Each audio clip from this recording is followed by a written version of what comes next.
بەهۆی دواکەوتنی بارانبارین و نیگەرانی لە دروستبوونی وشکە ساڵی بەشێک لە هاوڵاتیان لە سلێمانی سونەتی نوێژە بارانیان ئەنجامدا و لە خوددا پاڕانەوە بارانی پڕ لە ڕەحمەت ببارێنێت و بە دوور بن لە وشکە ساڵی. هەنێ لە مسلمانان و چەند مزگەوت تێگاتونتە ساحەی هاوکاری نوێژە بە بارانەیەکەن ملکەچی خۆیان دەرەبڕن مسلمانان. خوای گەورە و پەروەردگار بەزەیی بێتەوە بە بێزمانەکانە بە شەرەکانە بە مرۆڤەکانە بە مسلمانانە. خوای گەورە و پەروەردگار بارانی بە ڕەحمەتمان بۆ بنێرێ. بەس من داوام لە خۆم لە مسلمانان هەیە هەمیشە پاڕێنەوە سیرەی ڕەحم بەجێبێنن، لە دوای ئەوە ڕەحم و بەرەکەت با بڕژێ خێر بکەن بە ڕۆژوو بن. تەنها ئێمە بەم نوێژە نەڵێین تەواوە، ئێمە پێویستمان هەمیشە بە سیرەی ڕەحمەیە وەکو مسلمان. پێویستمان بەوە هەیە ئاگامان لە چینی فەقیر بێ، پێویستمان بەوە هەیە هەمیشە دوعای خێر بکەین، هەمیشە ذکر بکەین. ئەم بێبارانیە زۆر بە تااقەتی کردوین و خۆی گەورە بخاتینەوە جوانەکانی خۆ دوعای مسلمانەکەم بۆ گیرابێ ئینشەڵڵا بەسەوە دوعای بێزمانەکەم بۆ گیرابێ ئینشەڵڵا بەرانی مەرحوم بەسەر بارین ئینشەڵڵا بەئیزنی خوا. سنەتێکی پێغەمبەرمانە صلی الله علیه وسلم بەجێهێنین ئەم نوێژە.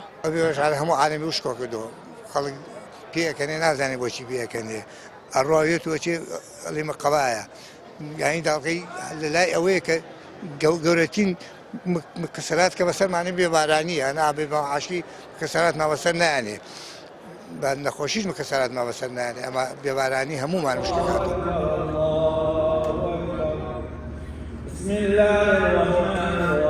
مامۆستایەکی ئاینی دەڵێت هۆکاری نەبارینی باران پەیوەندی بە گوناه و تاوانەوە هەیە و پێویستە خەڵکی تەوبە بکەن و خۆیان لە سزای خودایی بەدوور بگرن و ئەو هەموو زوڵمستەمەی کە دەکرێت قبوڵی نەکەن.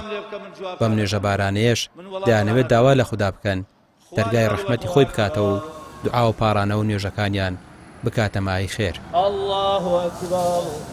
هیچ بەڵایەک بەقەت باران نەبارین بەڵان نیە بەسەر هەر کۆمەڵگەیەک، بەسەر هەر میلەتێک، بەسەر هەر خاک و وڵات و مەزرا و کێڵگە و ئەو شوێنانەی کە پێویستیان بە بارانە. هیچ بەڵاو موسیبەتێک لەوە خراپتر نیە کە بەسەریانە کە باران نەبارێت. زوڵم و ستەم هەم لە ناو خێزانەکانەوە، لە ناو گەڕەکەوە، لە ناو شارەوە تا ئەگاتە هەموو وڵاتەکە کە زوڵم و ستەم بڵاو بوویەوە، ستەم بوویەوە، کەسیش نەبوو بڵێ ئەم زوڵمە بۆ ئەکرێ بەرپەرچی زوڵم بداتەوە بەرامبەر بە ستەمکاری بوەسێتەوە. ئێتر خوای پەروەردگار ئاوا عەقوبەکان هێرێ تا ئەو میلەتە خوا بکە هۆش کاتەوە بە خۆیان بچێتەوە. ئەم هەموو تاوانشتە چییە ئەنجام ئەدرێ لە ناو میلەتێکی مسلمانە.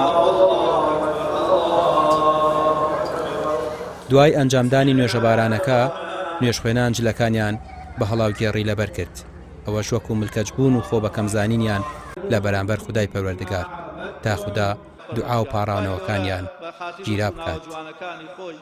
ڕامیا ڕوسمان کەناڵی پێیام سلێمانی. خوای ئیستیغفارەکانمان لێ قبوڵ کەی، خوای تەوبەکانمان لێ قبوڵ کەی.